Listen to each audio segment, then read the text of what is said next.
everyone, and welcome to Beyond the Ball. This week I am joined by Conor. How's it going, everyone? I'm joined by Paddy. Thanks very much.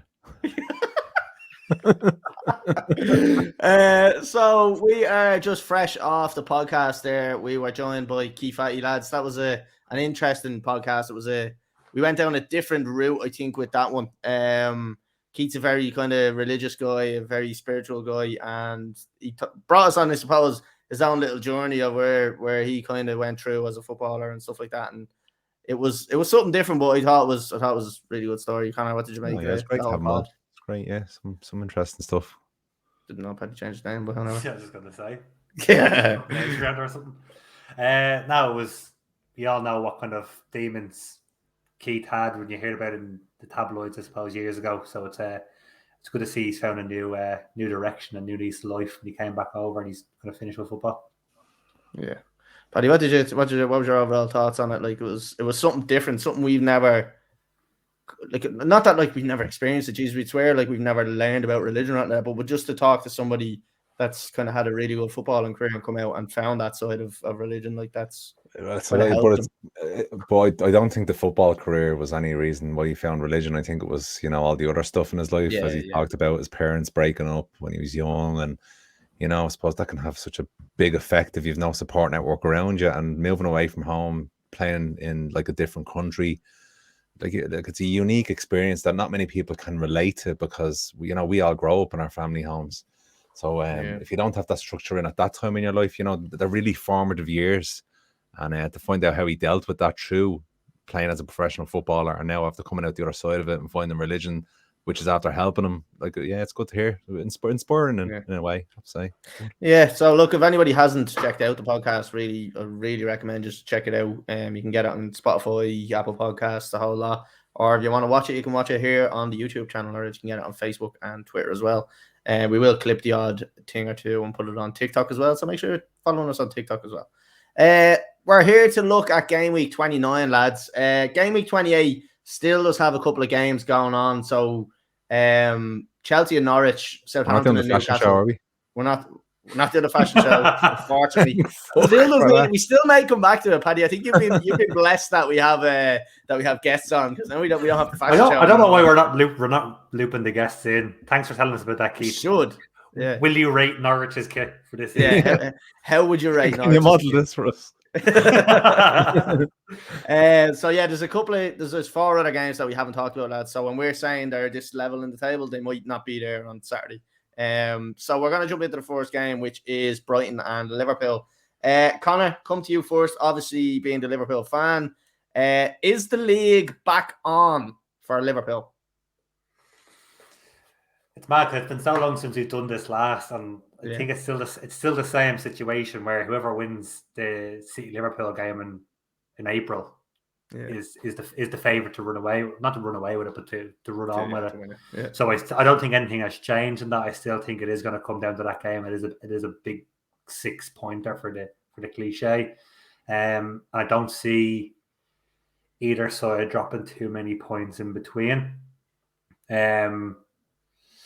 So yeah, it's good to see. It's a little bit more entertaining than it was if they were 6 or 9 points ahead, and then that game just drags them a little bit closer. The game will bring them level if they're able to get back in.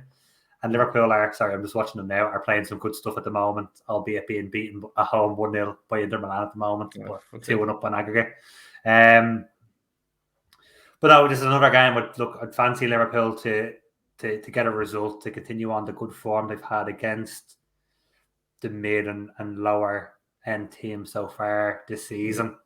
They've won their last 12 games in a row, excluding this one that's going on right now. So the fact still stands for the next 8 minutes. And Brighton haven't looked like they did at the start of the season for kind of the first 8 or 9 games. They're struggling to score. They are conceding more now than they had been. I don't know if lost their last 4 games. If losing Dan Burn and stuff has made that much of a difference, it obviously has. I fancy Liverpool. I'm going to say 2-0 Liverpool. I'm going to back Diego Jota to get back into the squad after injury and to get a goal. For Liverpool, I have to give them a little bit of props. I thought they would struggle without the likes of Mane and Salah, and they got through it actually pretty well, which I thought was the kind of defining. Well, they pretended to have COVID though. This is true. This is true. It is true, right? Yeah. No other score we got it. Paddy, what do you reckon of this one? And just a quick one on: do you reckon that the race is over, or do you think Liverpool are back in it? I don't know. It's gonna kill you to say it. No, it's absolutely still open. No, sure, I fucking hate them both equally. No, I probably hate Liverpool a little bit more. But you do 100%. You do. Yeah, no. You don't know City fans except for Cully's dad. That's why. Yeah, and Rory. Rory. And they're and Row. Yeah, the league is definitely much still on, but City the weekend against a poor United team were amazing, really, really good. So yeah, it's going to be very, very, very hard to win it for Liverpool. They're going to have to win, I think, every single game coming to the rest of the season, because I can't see City dropping more than the 3 to 6 points that they need Liverpool to drop, or Liverpool need them to drop. So can Liverpool win maximum points from now till the end of the season? Possibly, but I think this weekend is going to be a bit of a banana skin. The 12:30 start after European week, I'm going to go for a draw, and I'm going to go for a 1-1 draw and Van Dijk to score first, because he's missed a good few tonight now. I've been watching the match here, and yeah. Okay, I hope he scores, because I have him in my fancy football. Yeah, lads, I think Liverpool are probably going to win this one fairly handy. I think it'll probably be 3-1. I think Liverpool will squeeze through tonight. I don't think they'll concede another goal there. So I'm going to go with 3-1, and I'm going to say Salah to score, because the chap's he's a god. Right. Why'd you leave him out of your team of the year, though?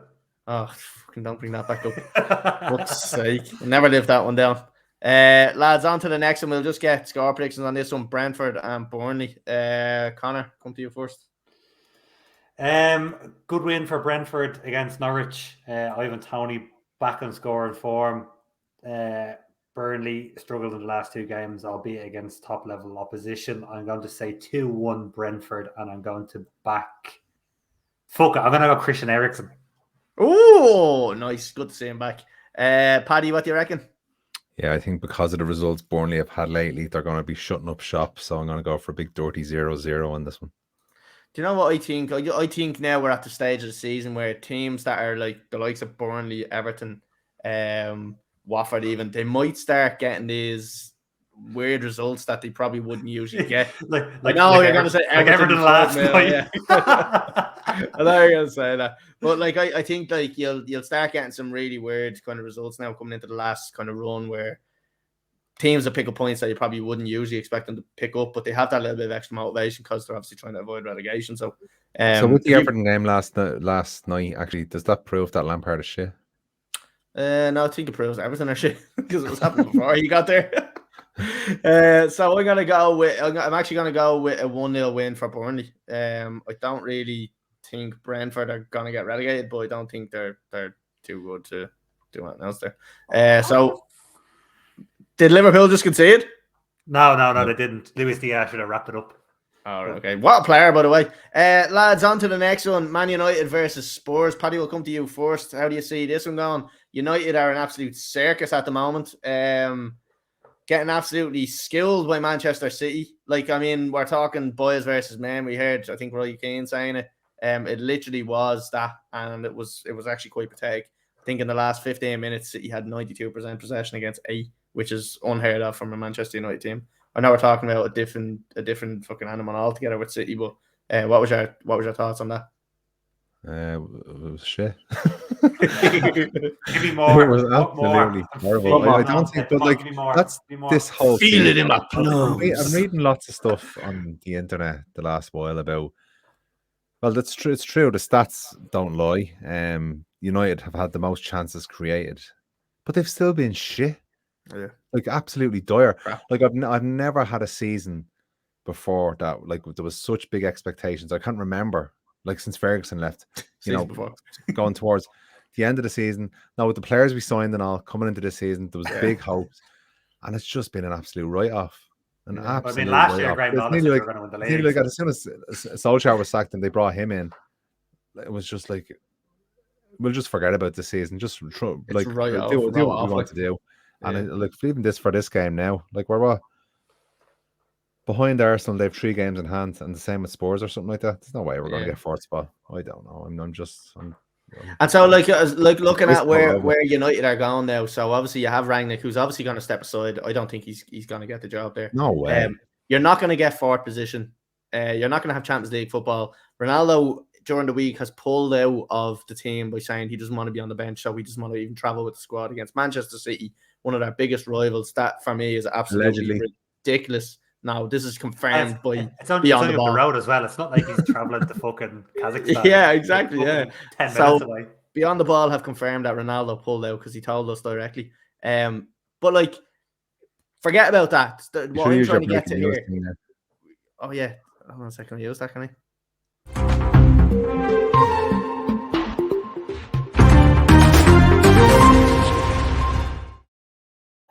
I didn't know that was a thing. Breaking news. Beyond the Ball can confirm that Ronaldo pulled out of the squad because he didn't want to play. No, but I'm just thinking now, right? So you're not getting 4th position, you're getting your managers going.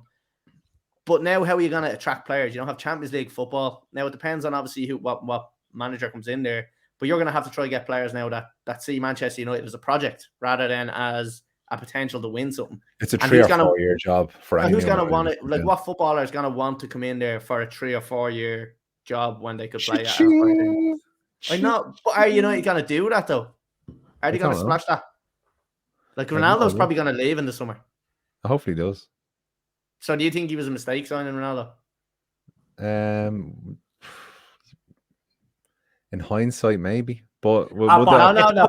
If that was at City, if that was City now and Ronaldo playing for them, it would be the greatest signing ever. No, I want to know, yes or no, was it a mistake? No. What? Come on. You don't think it was a mistake? You don't think that Ollie had a great little project happening there at the end of last season? Ronaldo didn't cause this shit season. I don't know. Everything changed when he came in. He didn't cause this season. No, United were inconsistent under Ole. They were always inconsistent. Finished off strong though. He would make them look like world beaters after 10 games, and then they'd go on a run of 5 or 6 games, and he'd be hanging on to his job, and then they'd go on a run again. It was just the Ole way. Yeah.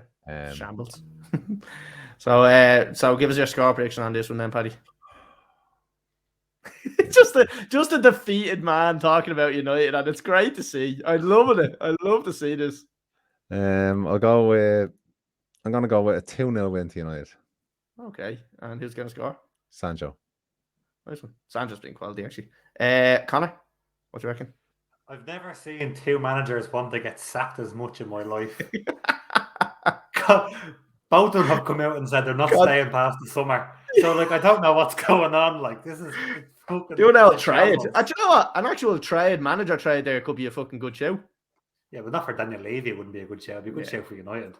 But, like, Conte coming out and saying, like, I wouldn't be surprised if the club got rid of me. I'm going to talk about my future. And obviously what happened to United the weekend against City, it's like... Neither team wanted 4th anyway. They just want West Ham or Arsenal to take it off them. I agree with Paddy. I can see United beating Spurs because I think Spurs go win, loss, win, loss, win, loss. And that's kind of the trajectory they're on. So I'm going to say 2-1 United, and I'm going to say Fred. Are you surprised that Roy Keane hasn't given Micah Richards a dig in the head? Yeah. No, I think they love each other. No, because Roy knows himself. Yeah. It's not like Roy Keane's he's really angry at United, and you can see the anger, and you can hear your man and his. I think a lot of it is show. I think a lot of it is fair. I think that side of it is probably a little bit put on. Like, do you know what I mean? Like, where he's just like you can see he's trying not to laugh so hard. It's brilliant now. It's box office TV. But I think they just get on so well. Like, I think they're really good friends, and I think he knows Richard just doing it on purpose. Like, it'd be different if like I was like, you wanker, and giving them shit, like, do you know what I mean? But he's just being funny about it. It's the same way. It's the same way, Paddy. You let Collie wind you up. Yeah. or like you just let Collie. And if this wasn't virtual, I'd punch him in the head. Paddy's handing in his podcast notice. You wish. So Conor, you gave me a score prediction, didn't you? 2-1 Fred. I'm gonna go with two shit teams. I'm going to go with 3-3 here, lads. I just think it's going to be an absolute fucking goal fest, and I think it's going to be 3-3. I think United are going to go 2-0 up. I think Spurs will go 3, or it's going to go 2-2, and then United will go 3-2 up, and then it'll be 3-3. I think that's what's going to happen there. It's going to be loads of goals, and United are shit. United are shit. On to the next one. So Chelsea versus Newcastle. Lads, talk to me about this one. Connor, what do you reckon is going to happen here? I actually think this is going to be a decent game. Newcastle have, was it the second best form in the league at the moment over the last 6 games? They've only dropped 2 points. It was a draw against West Ham away from home. Yeah. Now, I know they haven't played the greatest of competition. In the meantime, they've beaten everyone around them, but they've definitely pulled themselves out of relegation battle. Ryan Fraser on a new lease of life. It's game over there for Liverpool, just so you know. Oh yeah, no, that was a while ago. Yeah, that was ages. Sorry, Joe Linton, player of the month for February. Like they have a bit of quality in there now, and it seems that they're heading in the right direction. Do Chelsea still have too much for them? Probably, especially at home.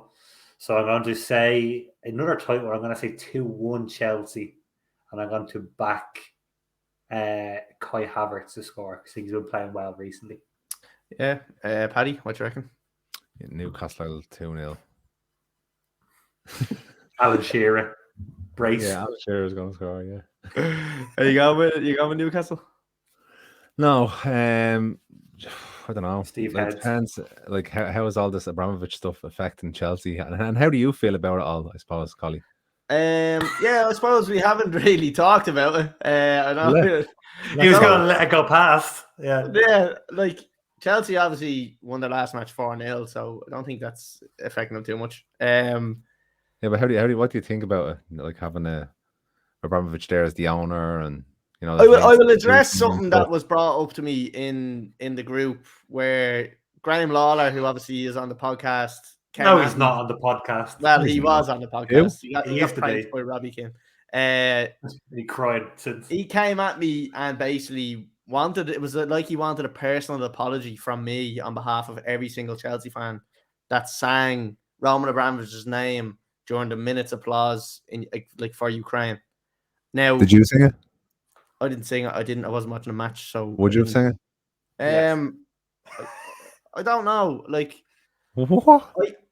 I'm at the thing, right, where we obviously know the war is obviously the worst thing in the world that could happen, right? But I got into this. There's a big book coming I don't want to mix the two, and I know we have to because we talk about everything with football now. I know it's a massive platform. We talk about the LGBT community, which is great. We talk about Black Lives Matter, which is great. We're now talking about war. So we're now wearing rainbow colored armbands. We're now kneeling before we play a match. We're now doing minute silence or minute applause. This has turned into the Joe Rogan podcast. This is. I'm just saying. I get everybody wants to have their say, their political say. But you're talking about everything here. Let's bring it right down to that incident, right? There was a minute's applause or silence for the Ukraine. There's the war that's going on at the moment. Yeah. And the Chelsea fans start singing the name of their owner of their club with the intention of him being a supporter of Putin. Do you think that's right or wrong? I don't believe he's a supporter of Putin. I believe that he is associated with right or wrong. Supporter.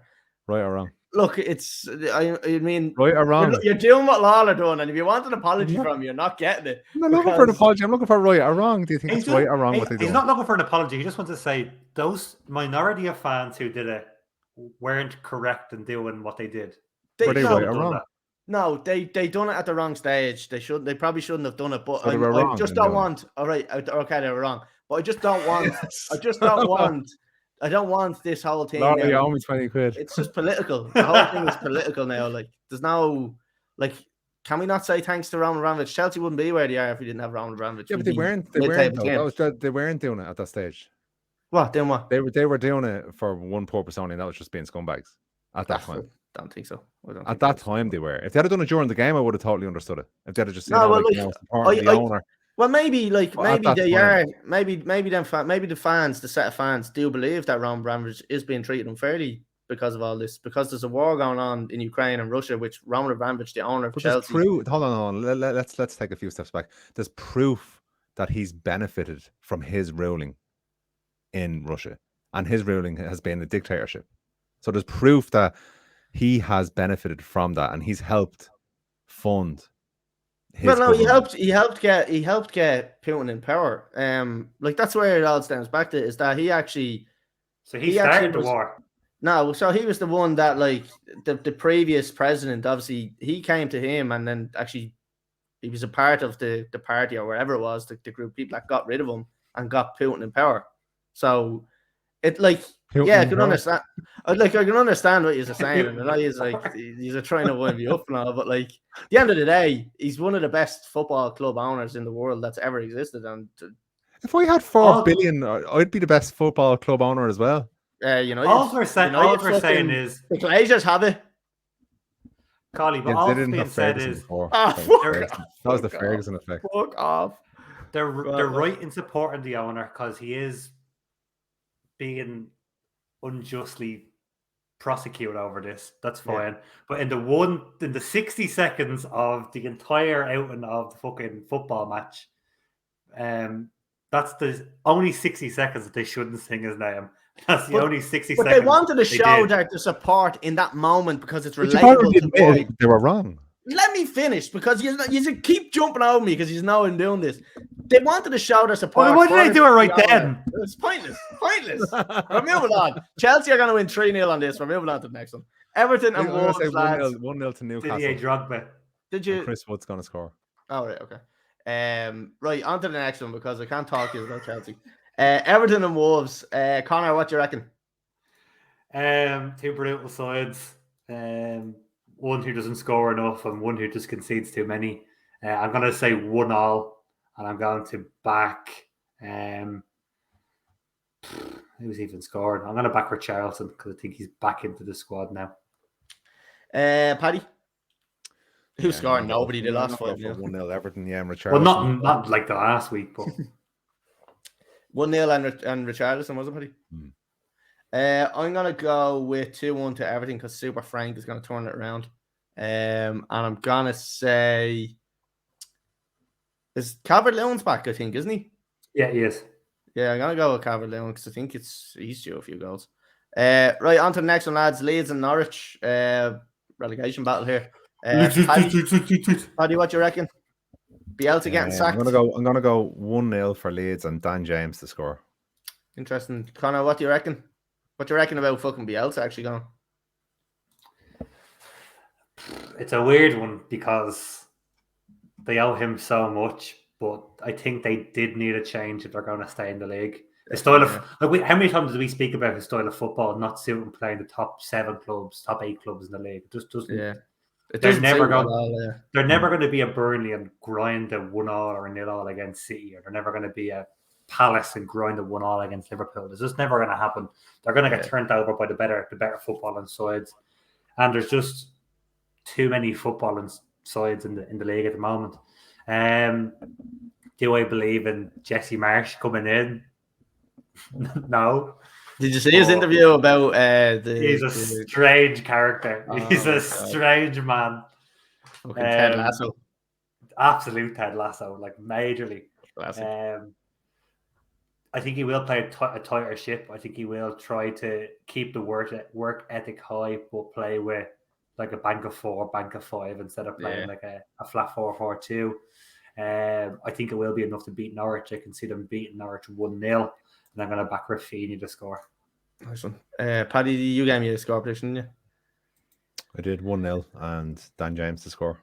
Oh yeah. I'm gonna say a convincing win for Leeds here. I'm gonna go 3-0. And I'm gonna say Rafinha's gonna score. I think he kind of but he kind of fell out of favour a little bit with Bielsa. He was kind of not starting every game. I know he was probably only back from an injury and stuff like that, but I think he should be playing pretty much 90 minutes every week. So hopefully he scores. So on to the next one. Southampton and Watford, lads. We get score prediction on this one. Poor game. Conor. Southampton in. Apart from getting smashed by Villa in like a decent run of form, Watford are hot and cold. So I'm going to back Southampton 2-1, and I'm going to say James Ward-Prowse. Interesting. Paddy? I'm going to go for a Watford win, 1-0, and Josh King to score.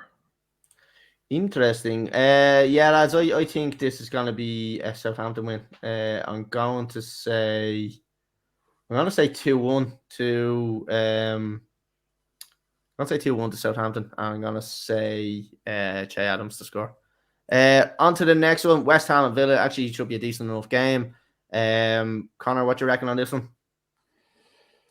West Ham were good against Liverpool the weekend. They probably should have gotten something out of the game, in fairness, on Saturday. Villa, on the other hand, are the same way that they went on a run of 3 games getting beaten, and they're on the bouncing back up to 2 games in the bounce again, and obviously a good win against Southampton.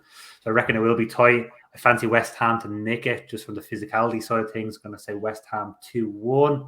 I'm going to say Mikel Antonio because he caused havoc last week against Liverpool. Nice one. Paddy?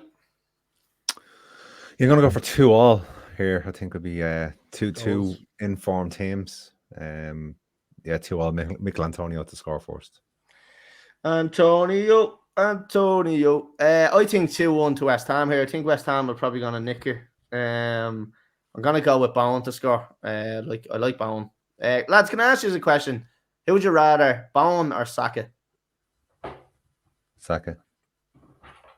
Would you? Yeah, probably would. Well, now again, it comes down to what your team need. If you need someone who's a mixture of like a 9 and a winger, you go Bowen, and if you need an 8 and a winger, you'd go Saka. Yeah, I'd be picking Bowen. Right, on to the next one. Arsenal and Leicester again. Probably a decent game. Paddy, what do you reckon? Yeah, Arsenal looks strong. Leicester, what happened to them this season? Like it's what a fall from grace. Like it's unbelievable. I can't believe what's that. Like Rodgers next to be gone. I don't know. Would he be? Could be Lampard. Yeah. I think it'll be an Arsenal win. I'm gonna go for 1-0 and Lacazette. Okay. Conor, do you reckon? Arsenal were disappointing from what I saw in the Watford game. I thought at the back they were like jelly at the back, and even Aaron Ramsdale, who I praised at Christmas time for fucking team of the season so far, was quite disappointing. Leicester, as Paddy said, haven't exactly reached the heights. They go on this phase of they win 6 games in a row. They'll go on a 3-game losing streak. They'll win 6 games in a row. They go on a 3-game losing streak. I think they'll nullify each other. I'm going to say 1-1. I'm going to back Jamie Vardy to score. Interesting. I actually think that Arsenal are going to win 2-1 here. I just think they have a little bit too much for Leicester. I think Arsenal are flying lately, and I have to admit I'm really impressed with Arteta. Paddy, I think you touched on it near the start of the season that you kind of thought Arsenal were going to have a really good season. Obviously, they had the shit start, and everyone kind of questioned without the European football, I thought it'd be a big benefit for him. I thought he'd be able to build the squad. He'd have all week to prepare for the games. Sorry, can I just say as well, actually, the Watford game, Arsenal scored. Well, obviously, Hernandez scored the overhead kick, but I think Arsenal scored 3 of the best goals since the turn of the year in that game as well, with just the one-touch football was back to back to that Jack Wilshere goal from like 6 years ago. It was unreal. Quality. No, I think I have to admit, I give credit to Arteta. Tactically, he's getting things very, very right there, and it's impressive to see. So yeah, I'm gonna go with 2-1 to Arsenal, and I'm gonna say Odegaard score. On to the last game, lads. Crystal Palace and Man City. Conor, how'd you see this one going? One way, really, isn't it? Unless Vieira can. No, it's not even. If Vieira still tries to shut up shop, he's still going to concede against City somewhere around. It's not like the City of old that weren't good at set pieces. Like they can still score off of corners with the big 2 lads at the back. I think is Ruben Diaz still out injured?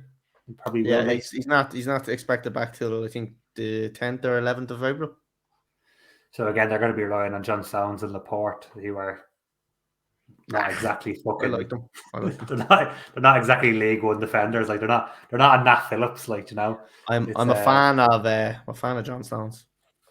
So I think City are just too strong all over the park, and again from dead ball as well. So I'm going to back City 2-0, and I'm going to say Gundogan because I reckon he'll start and play. Interesting. Paddy, what do you reckon? Palace were the only team to beat Man City this season in the empty head. Do I think they can do the double over City? Absolutely not. So I'm going to go for a City win. It sounded so much like that. You're like, no. Built them up just to fucking tear them all down. Like, love it. 3-0 City and De Bruyne to score. Okay. Yeah. Well, look, lads, I don't think it's going to go any other way. I think it's going to be 3-1 to Man City, and I'm going to go with Sterling to score because, why not? Right, lads, that's it on the game week 29. Collie, who's going to win? Rovers or Bows Friday night? I'd say Rovers. Do you know who's going to win? Football. Football's always the winner. Who says that? People who don't know the name of the players. No, we know every single player. No, I think Rovers will beat them. Lads, I suppose the League of Ireland is something we're going to be looking a bit more on. Hopefully, we can get a couple of matches together and get a little bit of League of Ireland content out. I think it'd be good for the page. I've done a poll to see who would prefer League of Ireland content versus Premier League, and it was literally 52% to 48%, so a complete split down the middle. So if we can get it was Premier League won by 2%. Fuck the league. So look, it'd be good to kind of keep some coverage of both of them. So we'll try to stay up to date with the League of Ireland. I know we slack a little bit on it.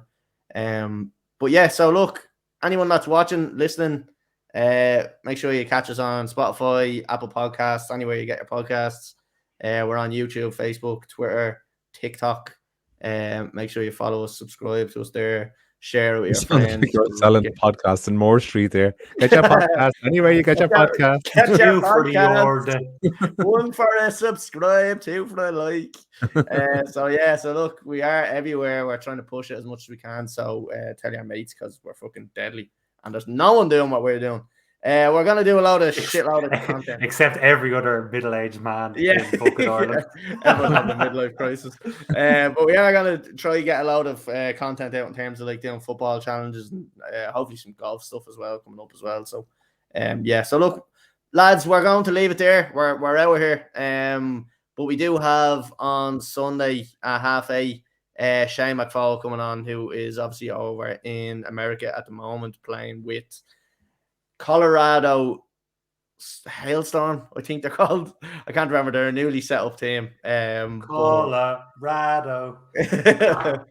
We believe that we will win. I was talking to him about some of them chants already. Said they came out with some belters, so I'm looking forward to talking to him. So, lads, thanks for joining us, and we will see everybody again next week.